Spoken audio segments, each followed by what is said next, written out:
Cinta bekerja dari mata turun ke hati, tapi AI lebih parah, Bre. Dia range-nya lebih luas, lebih tinggi dari mata, dari otak, turun lagi, lebih rendah lagi dari hati, langsung ke selangkangan, Bre.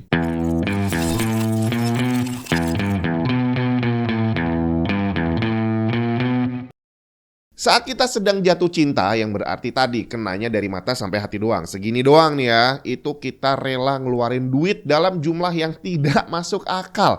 Gimana ceritanya kalau yang diserang lebih luas lagi, dari otak turun sampai ke bawah? Apakah video ini akan mengarah ke sesuatu yang jorok? Enggak. Dewasa iya, tapi bukan jorok, Bre. Tapi kalau ngomongin konten dewasa, gimana rasanya kalau nonton pakai monitor gaming canggih ya? Bakal kelihatan lebih bening kali. Macam pakai Asus ROG Strix Pulsar XG27 AQN-GV. Monitor 27 inci, resolusi 2K dengan refresh rate 360 Hz. Menggunakan panel Ultra Fast IPS 1 ms, punya mode eSports Dual Mode untuk jalan 25 inci 1080. Dan yang bikin tambah spesial adalah prosesor Nvidia G-Sync di dalamnya dengan teknologi G-Sync Pulsar yang bisa menampilkan gambar 4 kali lipat lebih jelas dibandingin LCD biasa. Termasuk fitur G-Sync Ambient Adaptive yang bisa mengatur brightness dan temperatur warna menyesuaikan kondisi ruangan. Selengkapnya cek link di bawah.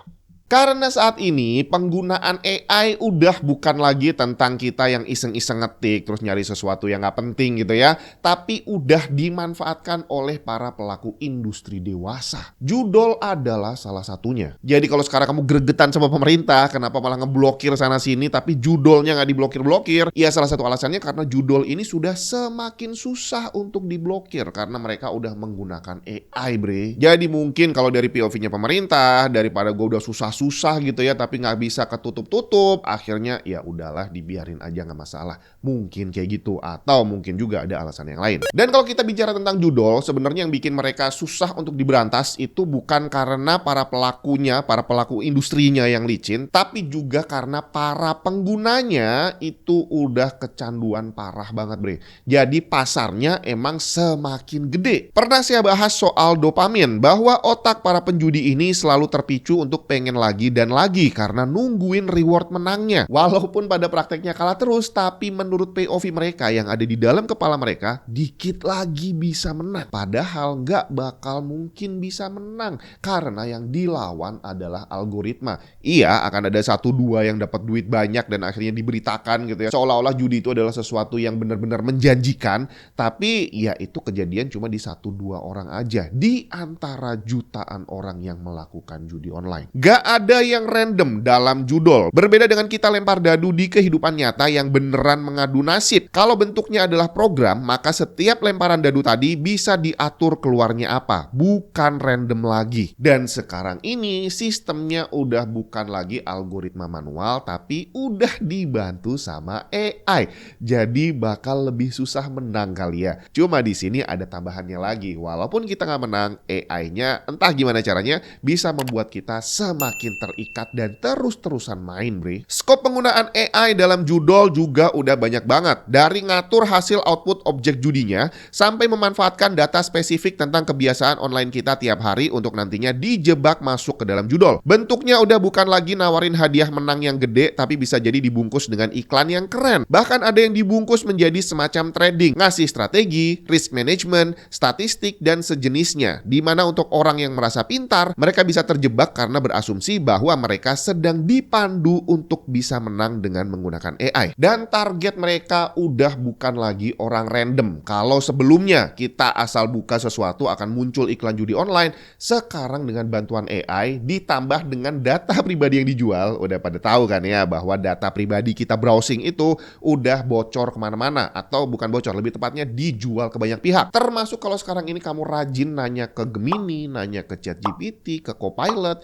itu semua juga terekam. Kebiasaan kamu sudah dipelajari sama AI, bahwa orang ini hobinya nyari yang beginian. Oh, yang ini ternyata punya potensi untuk bisa kecantol ke judi online. Akhirnya muncullah hal-hal yang tanpa kita sadari memicu keinginan kita untuk ngeklik. Istilah kerennya adalah retention loop. Ini adalah metode yang bisa membuat kita tanpa disadari membuka hal yang sama berulang-ulang setiap harinya. Kalau kamu pernah dengar istilah doom scrolling, di mana tanpa sadar kamu udah 4 jam non-stop scrolling sosmed, nah retention loop ini lebih canggih dari doom scrolling. Saking berbahayanya hal ini, banyak negara udah aware dan mulai menyusun aturan untuk menangkalnya. Seperti Eropa yang sampai bikin EU Artificial Intelligence Act yang mengatur tentang penggunaan AI. Di artikel nomor 5 tentang praktek AI yang dilarang, di bagian awal udah disebutkan bahwa AI tidak boleh digunakan untuk memanipulasi orang atau kelompok orang yang akan membuat mereka melakukan sesuatu yang normalnya tidak akan mereka lakukan kalau tidak dipengaruhi. Detailnya bisa kamu baca sendiri kalau mau, tapi intinya AI tidak boleh digunakan untuk mempengaruhi orang melakukan sesuatu. Jadi kalau kita browsing dan udah terpengaruh, itu semacam kita kena hipnotis. Bedanya kalau di negara maju mereka udah tahu bahwa hipnotisnya ini menggunakan teknologi terutama AI. Tapi kalau di sini hipnotisnya masih pakai dukun, bre. Atau jangan-jangan kebalik, kita yang lebih canggih karena kita udah bisa hipnotis dengan dukun dari sejak AI belum ada.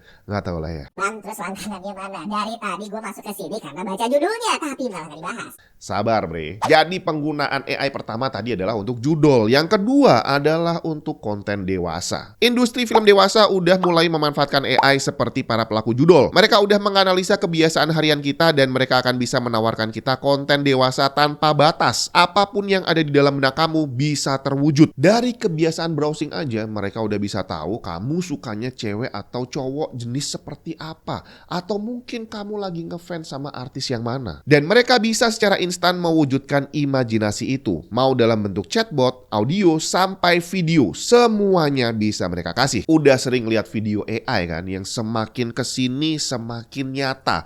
Dan bukan hanya membuat karakter yang 100% di-generate sama AI, kita juga bisa memodifikasi, bre. Pakai fotonya orang, fotonya artis, foto siapapun. Bisa dikasih perintah untuk melakukan apapun yang kita mau. Jadi kalau kamu ngefans sama Taylor Swift misalkan, kamu bisa ambil fotonya dia, masukin ke program AI, terus dibuat si Taylor Swift ini cuci baju misalkan. Dan itu beneran bisa terjadi dan bener-bener kelihatan nyata gitu ya. Tapi cuci baju bukan porno ya. Jadi misalkan kamu ambil fotonya Taylor Swift terus disuruh melakukan hal-hal yang tidak senonoh. Itu bisa, bre. Jadi kalau sebelumnya zaman dulu kita ngelihat video burem yang orangnya juga nggak jelas, itu udah bisa memicu segala macam yang dewasa dalam diri kita. Gimana akhirnya kalau yang kita lihat udah bukan lagi video burem, orangnya udah nggak lagi jelek, tapi benar-benar orang yang kita dambakan. Apalagi karakter kita bisa dimasukin ke situ juga, bre. Jadi seolah-olah kita lagi ngapain gitu sama orang yang kita senengin. Buset, ini serem banget loh. Dan semua itu bukan hayalan, sudah benar-benar terjadi. Tahun ini diperkirakan penggunaan AI untuk konten dewasa akan menyentuh angka 3,8 miliar US dollar dan perkembangannya diperkirakan konstan sekitar 27% sampai tahun 2028. Jadi kenaikan harga RAM dan SSD yang katanya akibat AI salah satunya ya itu tadi dipakai buat bokep, bre. Dan mungkin salah satu konsumennya iya. Nah, kalau sampai sekarang banyak negara yang udah mulai membuat aturan untuk melindungi kita dari AI, apakah artinya sekarang ini perkembangannya adalah bukan lagi kita yang memanfaatkan AI, tapi kita yang dimanfaatkan sama AI? Dan kalau memang ini udah beneran terjadi, arahnya bener-bener ke sana, gak usah nunggu Skynet muncul. Bisa-bisa kita udah hancur sendiri, bre.